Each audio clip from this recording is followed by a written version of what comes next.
Hi, my name is Chase Benson, and today we're going to be discussing how poverty affects education in the US, United Kingdom, and Brazil by doing a comparative analysis.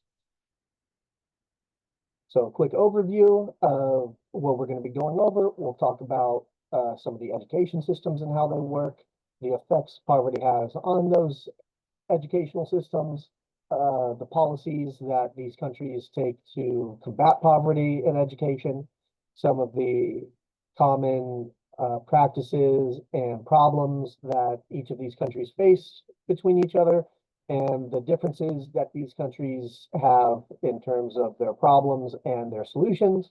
And then we'll discuss the implications on some of the teaching practices this has, and then we'll wrap it up.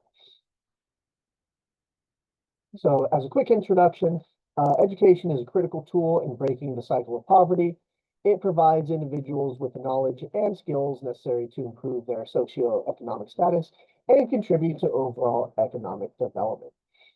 Addressing poverty through education involves not only improving access to education, but also ensuring the quality and equity of educational opportunities. This presentation aims to compare the strategies and outcomes of the US, UK, and Brazil in addressing poverty as it pertains to education. We'll explore the various policies implemented in these countries, analyze their effectiveness, and identify common challenges and successful practices. Excuse me. So, the education system in the United States has both public and private schools. Public schools are funded by the government, whether that's state or federal, mainly state. These schools are on a K through 12 system, so students start off in kindergarten and they work their way through first, second, third grade, all the way up till 12th grade, which is in high school before moving on to higher education. Use a governance model with separate roles for federal, state, and local authorities. These authorities are the entities which control the flow of funding to schools. So when they get the funding from federal, these entities are the ones who decide how this funding is dispersed and implemented. High reliance on state and local funding with some federal support through specific programs, which we will discuss shortly. So let's talk about the education system in the United Kingdom. So it's comprised of state-funded schools and independent or private schools, predominantly government funded through taxes. The key stages in the UK are primary, so ages 4 through 11, and then secondary is ages 11 through 18, with further education and higher education options for something like university. It's centralized oversight by the for Education, while local authorities play a role in managing state schools and how they actually implement those policies put forth by the Department of Education. And then in Brazil, it's divided into early childhood, primary, which is called fundamental, secondary, which is called médio, and higher education, which in Brazil is referred to as university. A mix of public and private institutions, with public schools being free at all levels, very similar to the United States and the UK. Decentralized system with federal, state, and municipal government sharing the responsibilities. So depending on the region, federal or state or the municipal governments will have more control over the different schools.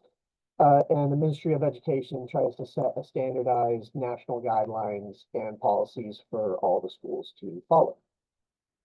So let's discuss the effects of poverty on education. In the US, resource disparities, schools in low income areas often lack access to high quality materials, experienced teachers, and extracurricular programs.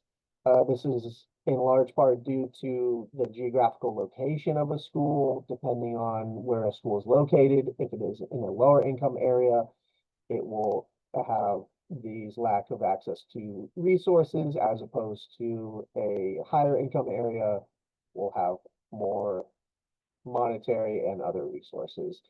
This leads to things such as an achievement gap, where you see significant differences in academic performance between the students from affluent and low income families, and attendance issues, where you'll also see a higher absenteeism rates among students from low-income backgrounds due to various socioeconomic challenges. In the UK, there's a lot of funding inequities, so very similar to the US. Schools in deprived areas receive less funding, impacting infrastructure, educational resources, and teacher quality. This can lead to educational attainment, lower academic achievement, and higher dropout rates among students from low-income families. And it also affects mental health. Mental health increased levels of stress and mental health issues among impoverished students, affecting their ability to focus and succeed academically. In Brazil, there's more of a, while there is a regional issue in terms of the disparity of access to resources, there is also just a general access to education issue. So rural and low income urban areas face challenges in accessing quality education with insufficient school facilities and materials. They have high dropout rates among students from impoverished backgrounds. This is often due to a need to work and support their families financially. And the educational quality can have wide disparities in between low income areas receiving subpar education compared to wealthier areas. So let's discuss some of the poverty, or sorry, some of the policies to combat poverty in education. So in the US, they have the Everybody Succeeds Act and the IDEA Act. So in 2015, ESSA, both of these aim to address educational disparities caused by poverty, as well as Title I. So ESSA aimed to improve academic achievement for all students. It gives the states a little bit more flexibility in designing certain accountability systems, and also emphasize evidence-based interventions and support for struggling schools. While IDEA was a federal law ensuring students with special needs receive free, appropriate public education. So this also affected, obviously, if a special needs student came from a lower income family, they were guaranteed a free education because of IDEA.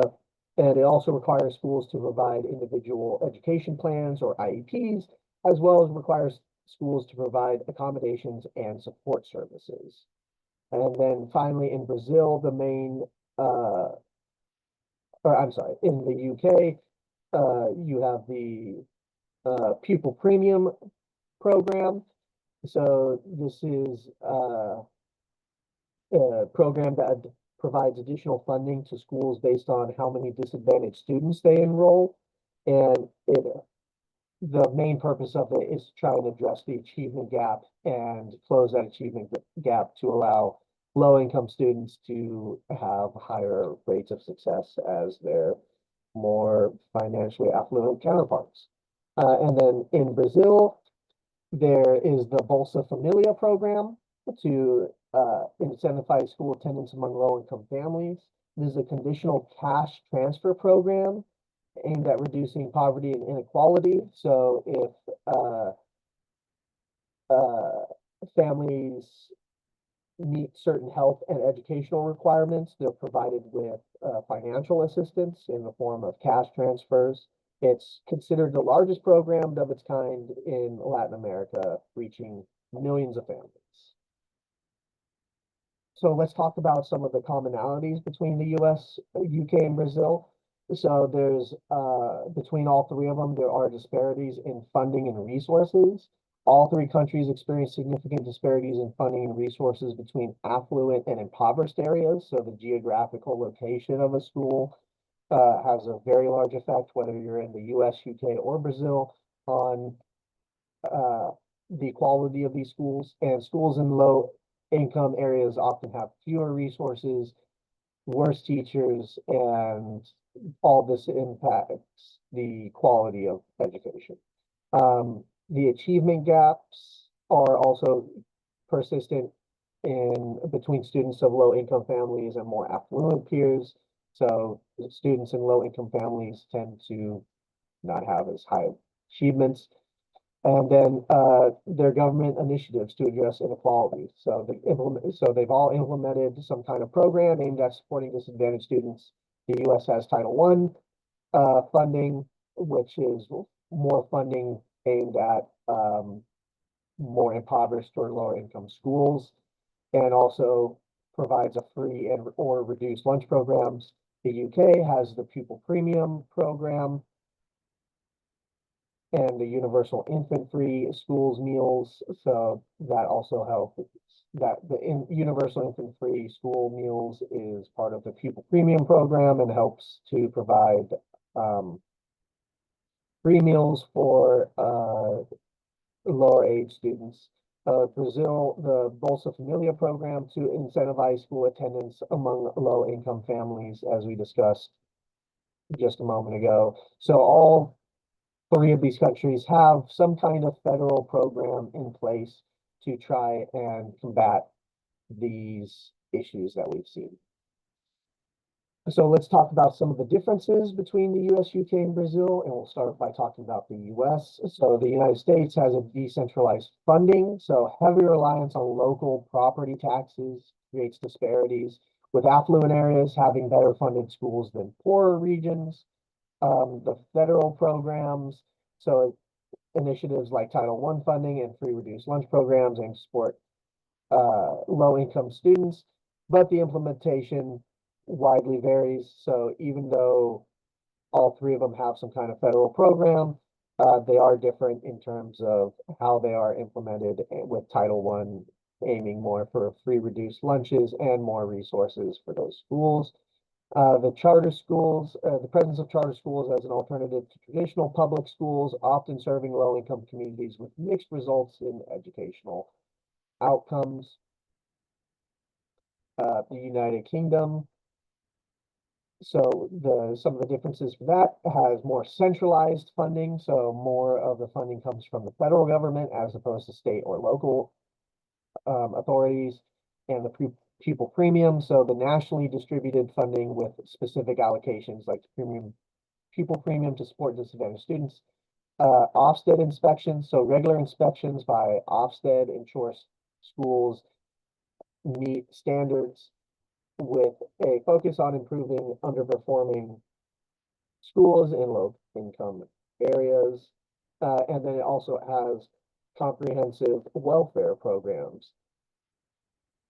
So broader welfare system, including universal credit and free school meals, aims to mitigate the effects of poverty on school education.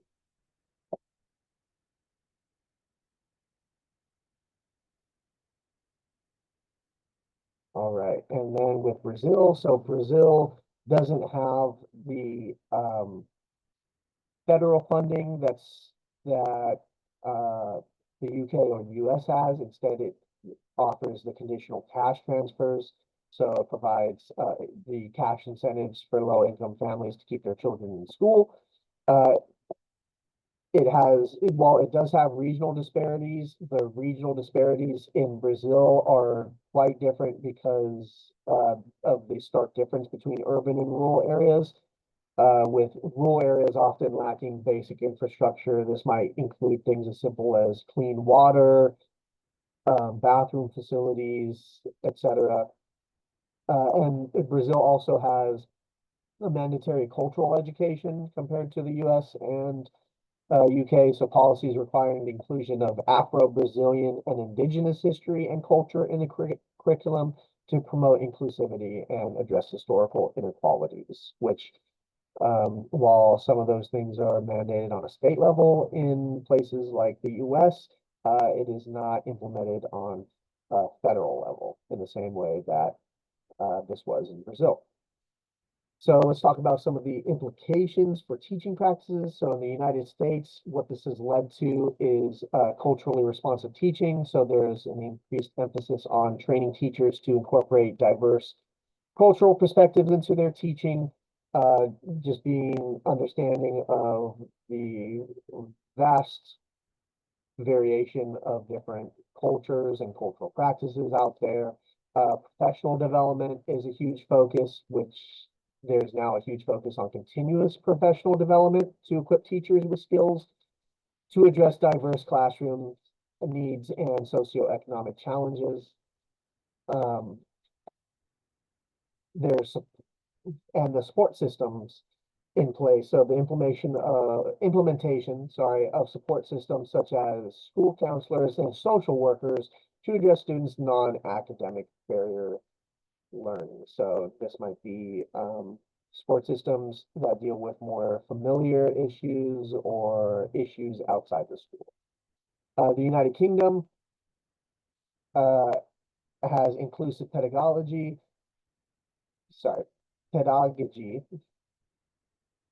adoptions of inclusive teaching practices to accommodate students from diverse backgrounds and abilities, so that there's less discrimination.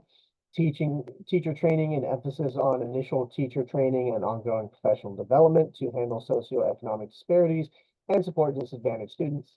And Ofsted role, so Ofsted's inspection, in which Ofsted is a government agency similar to like the Department of Education, which they hold inspections to ensure that schools are adopting effective teaching practices to support all students, particularly those from low-income families.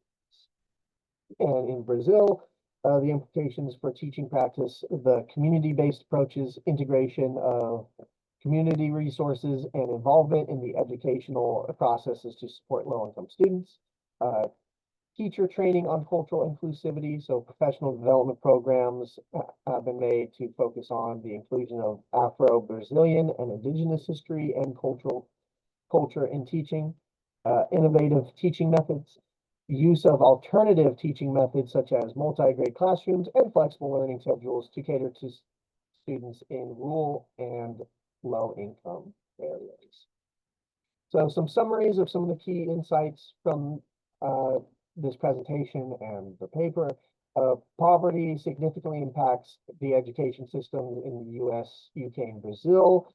You can see this from the different policies they've implemented to try and combat poverty, whether that be state programs, federal programs, and those programs can vary from funding directly to schools or cash transfers directly to families to encourage attendance to schools. There's a wide, as you've seen, there's a wide variety of different solutions to the impacts of poverty on these different educational systems. And there's common challenges among these three countries. So the common challenges include the funding disparities and the geographical location of a school or the socioeconomic status of the area of the school has a very high effect on the quality of that school overall and the resources that that school has access to, which these funding disparities can lead to achievement gaps where you will see differences in the grades or the achievement level of students from low income versus higher income areas, and just the access to overall quality education. So this might be different between the countries in terms of in Brazil, sometimes it's just being able to go to a school as opposed to in the US or the UK, it's more of the quality of the school. And each country employs their own unique strategies to address these issues, reflecting their own specific context and their own governance structures. So their different solutions are affected by obviously cultural differences and social differences in the countries themselves, but also pertains to the overall structure of the government, which the structure of the government then affects the allocation of resources to schools. So in the US, there's more compartmentalization because of there being federal, state, and local levels, while in places like the UK, there's not a state level per se, there's just a federal and a local level. And these are my references. So thank you very much. I appreciate you listening to my presentation. Thank you.